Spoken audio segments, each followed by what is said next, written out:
Hello and welcome to this battle in the 41st millennium, where there is only war. In this encounter we shall see two armies of 1500 points do battle over this ruined cityscape terrain. I will note that we used Battle Scribe for our army lists, which is a great tool for easily making an accurate army list, and it's completely free. All of this cover is as it appears rules wise. The big ruin pieces are from Battlefield in a Box, and the mat is a F.A.T. mat from Frontline Gaming. It's like a mouse mat in terms of texture, and they roll up and store away very easily. The best thing about these is they come with a carry case with handles at no extra charge. I can't stress at how convenient that is for transporting scenery. The battlefield may have been an imperial city, now in ruins. There's evidence of a military presence, possibly Imperial Guard, with the bunkers, ammo dumps and sandbags, but now they have withdrawn, setting the stage for this encounter. We are playing Deadlock. This is 6 tactical objectives going down. And now on to the army lists. And these are the forces that we will do battle with in this 1500 point encounter.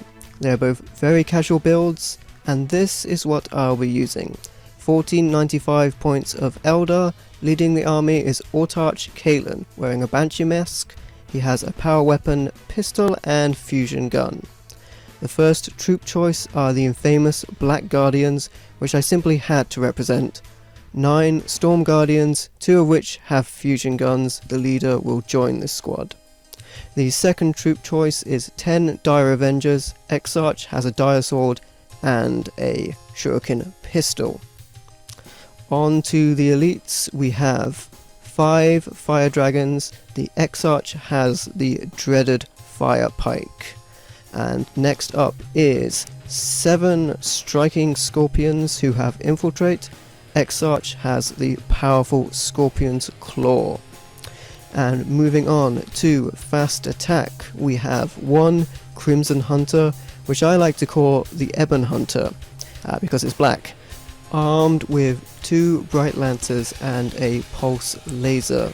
He is an Exarch, and I do think air support may make quite the difference in this battle.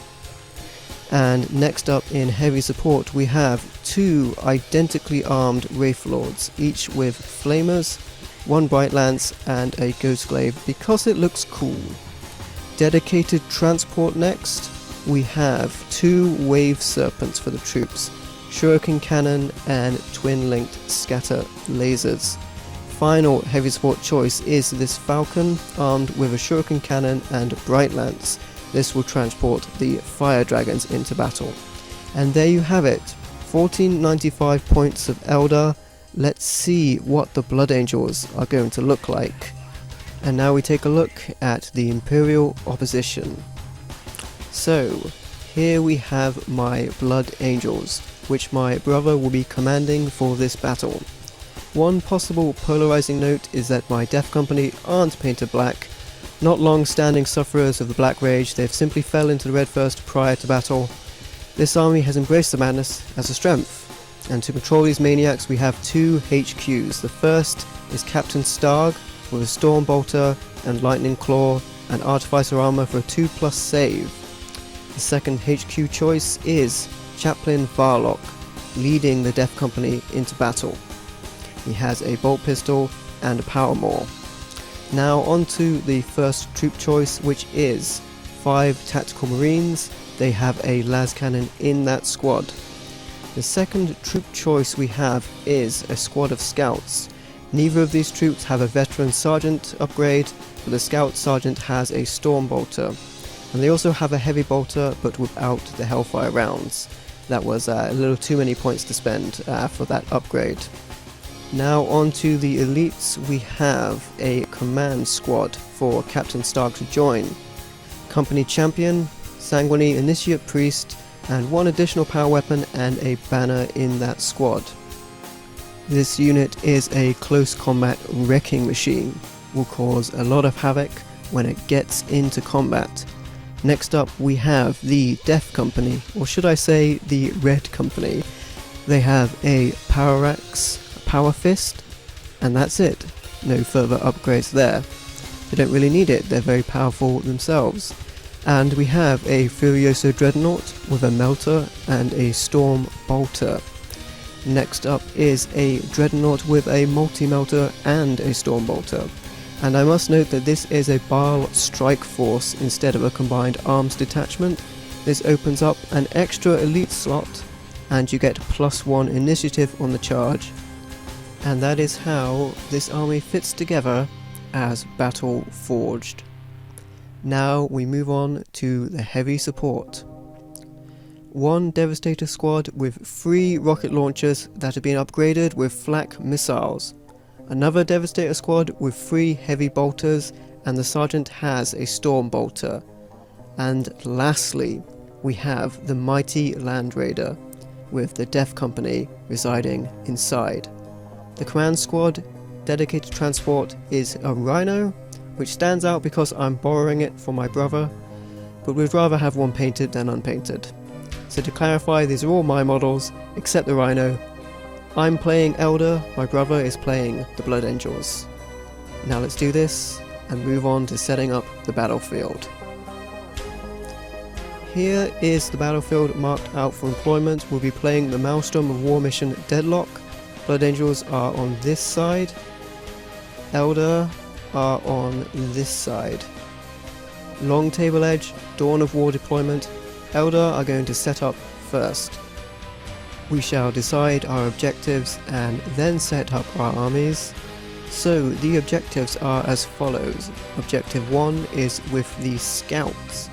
Objective 2 and Objective 6 are out in the open on the Eldar's side. Objective 3 is in the central at the Imperial Statue and Ammo Dump. Objective 5 is in the rubble on the Eldar side, and Objective 4 is next to the Furioso Dreadnought by this bunker there. The Eldar have set up first. Firstly, there is a Wave Serpent set up here with Storm Guardians inside. To make it clearer, I put a model on top to represent this.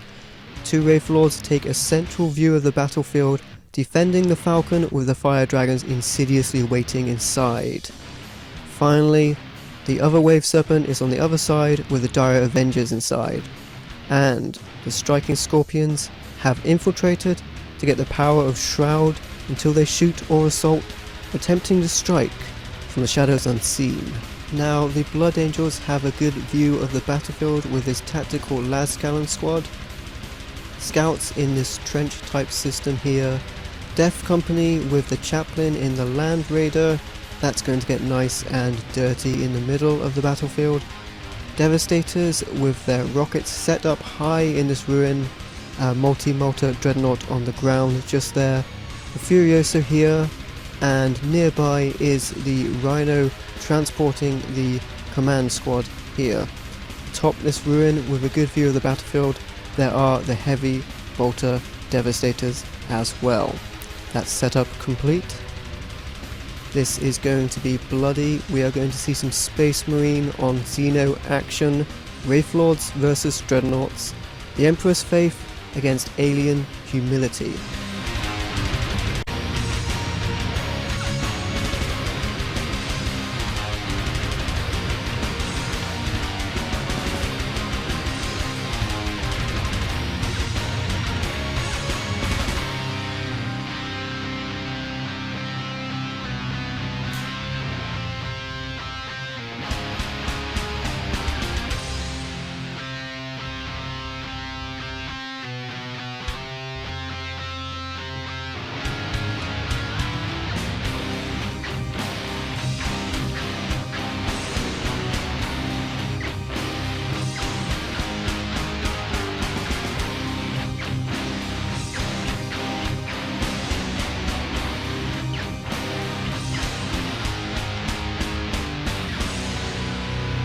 The Eldar will go first. Will the Blood Angels get the momentum here? And with that dice not being a 6, the Eldar will take the first turn. It is night fighting on turn 1, so as the dawn slowly rises, the battle begins. Turn 1. The Eldar objectives in turn 1 are secure objective 6, which they have twice, and is right next to the Scorpions. Big Game Hunter, assassinate, supremacy, and no prisoners. Very quick movement phase, bit of shuffling with the Scorpions moving forward through cover, and this Wave Serpent moving to capture this objective. Now the Wraithlords didn't roll very well to get out of cover, but that's fine for now as it gives them protection.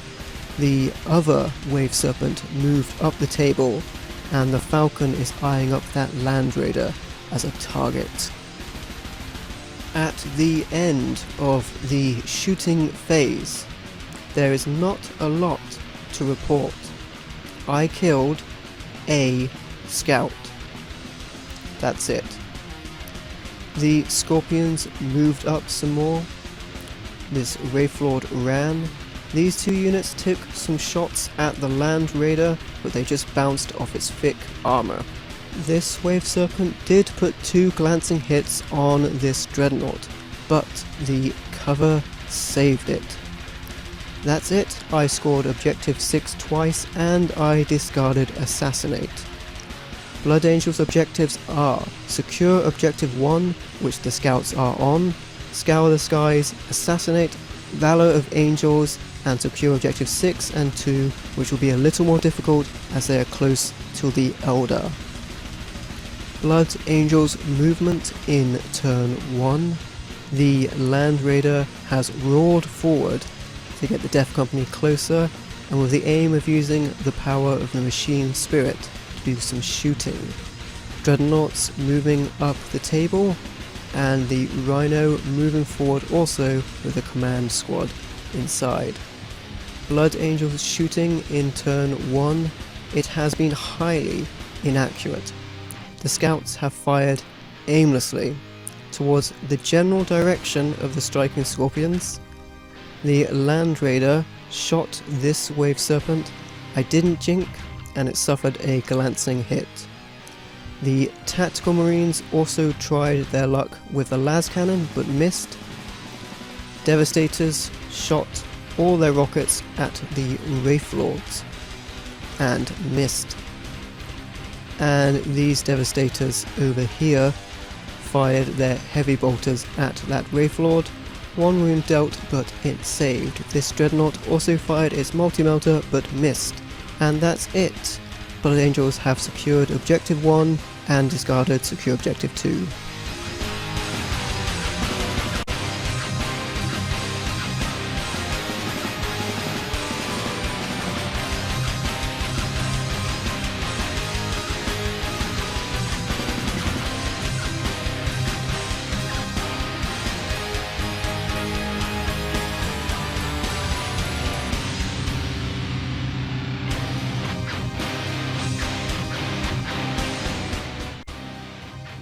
And as we move into turn 2, the Eldar currently stand on 2 points and the Blood Angels have 1 point. The Craftworld objectives for turn 2 have added Blood and Guts, and Strands of Fate was drawn for Objective 4. In the movement phase, this Wave Serpent moved up and the Scorpions sneak closer to their prey over here. Also, the Ebon Hunter has arrived and is looking to fire down at that Land Raider. The Wraithlord finally made it over the wall and has moved up closer to that Dreadnought, seeking to take it down. The Falcon moved up, and this Wave Serpent has shifted slightly to have a go at shooting that Rhino. The shooting phase is over, and it has been a good one for the Eldar. 3 hull points destroyed on the Land Raider, a result of fire from the Flyer, the Wraithlord and the Falcon. And we have a weapon destroyed result on the Dreadnought from the Wraithlord's Bright Lance over here. And this Wave Serpent completely obliterated the Rhino. That's first blood. The crew jumped out the side hatches, but if you remember, the captain was actually riding on top, so he surfed the explosion. The blast carried him up, and he'll stride into battle like Legolas surfed his shield in Lord of the Rings. In the assault phase, the Blood Angels are laughing at the Scorpions. They basically needed 12 to touch base. It was a long shot, foolish and arrogant Eldar as always. It was -2 for cover on the charge, and around a distance of about 6 inches and 3 inches up a level, one was killed on Overwatch. Big Game Hunter scored, discarding strands of F.A.T. Objectives for the Blood Angels in turn 2. Domination drawn, which isn't really achievable. Valor of Angels could be done if the Death Company get into assault with the Scorpions. In the movement phase, the Land Raider moved up and the Death Company got out the side hatch of the assault vehicle. The Dreadnought moved closer to the Wraith Lord, the Furioso and the Command Squad also journeyed up the table to get to the Wave Serpent. It's looking like the striking Scorpions may be in trouble. In the shooting phase, 2 Scorpions were brought down by pistol fire, whistling down that squad. Also, the Land Raider took another hull point from this Wave Serpent, and this tactical squad fired their las cannon at the Wave Serpent but didn't do anything. Flak missiles from these Devastators did a number on the Ebon Hunter, taking 2 hull points. Weapon destroyed result also. Both Eldar Wave Serpents jinked. The Furioso fired at this Wave Serpent, looking to close the distance into assault, and over here the Heavy Bolters fired down at this Wraith Lord, but no effect. That's it for shooting for Blood Angels. Moving on into the assault phase. Combat results: the challenges were issued by the Chaplain Varlock to the Scorpion Exarch. Although the Exarch dispatched the Chaplain, the flurry of Death Company retaliation easily wiped out the Xenos. The Power Fist at the end squashed the Exarch. The Dreadnought met his match with the Wraith Lord. He attempted to charge, but with a spectacular stroke of luck, a 6 was rolled with a Bright Lance in Overwatch, and a 6 again to destroy it. And over here, the Wave Serpent exploded with a vice grip of the Furioso, and 2 Dire Avengers were caught in the blast.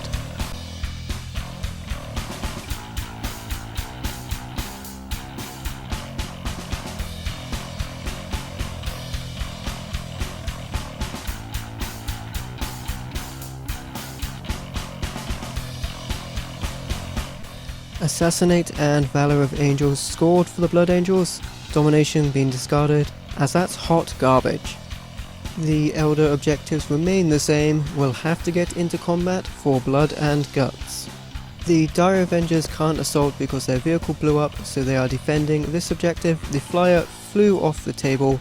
Now this Wraith Lord is on this objective. The Fire Dragons finally revealed themselves and are looking to take a whole point off that vehicle. This Wraith Lord is guarding this objective over here, and the Warlord has finally revealed himself with the Black Guardians, looking to get revenge on the Death Company for killing the Scorpions.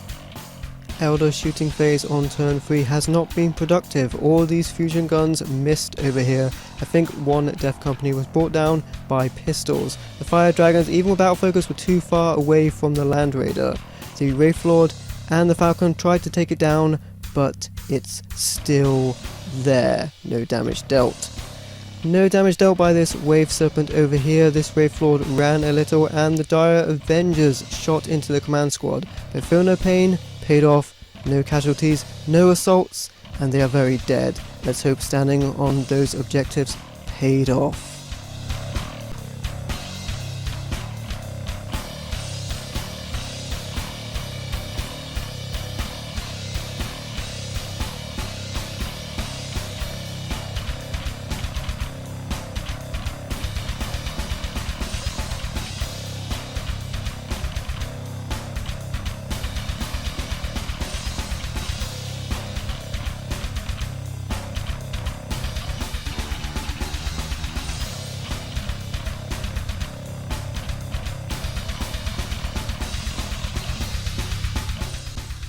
The Blood Angels drew supremacy, but I don't think they can do that. We shall see. Movement, and the Blood Angels hopped the wall to slap the Guardians. And also the Tactical Marines jumped down to reposition themselves, possibly to do some supporting fire, suppressing fire on the Guardians. Either way, they're in the danger zone. Land Raider pivoted, looking menacingly at the targets who blundered to destroy it. And now they'll pay for that. And over here, the command squad Furioso are looking to take down the Dire Avengers. It's not looking good for the Eldar right now. In the shooting phase, it seems like a good day to die for the Eldar. Now, the Tactical Marines were just in rapid fire range, and combined with the Death Company pistols, rained down bolter rounds onto the Storm Guardians.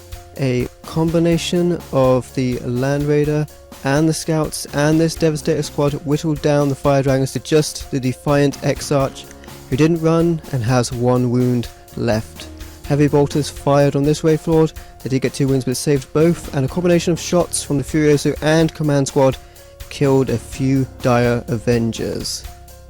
Very interesting assault phase. Now, the company champion who issued a challenge which the Eldar gladly accepted, Eldar gaining counterattack, the Exarch dealt 3 AP2 wounds with his Dire Sword against the company champion who only had a 6+ invulnerable save, and he made his Feel No Pain saves. The Emperor protects against the awesome Dire Sword. He took 3 AP2 wounds and somehow survived. And you know what? I hate the company champion. I wish he didn't come with the squad and auto accept challenges, as I would prefer to do challenges with the captain, as he has a better save and a better weapon. But saying that, look what happened.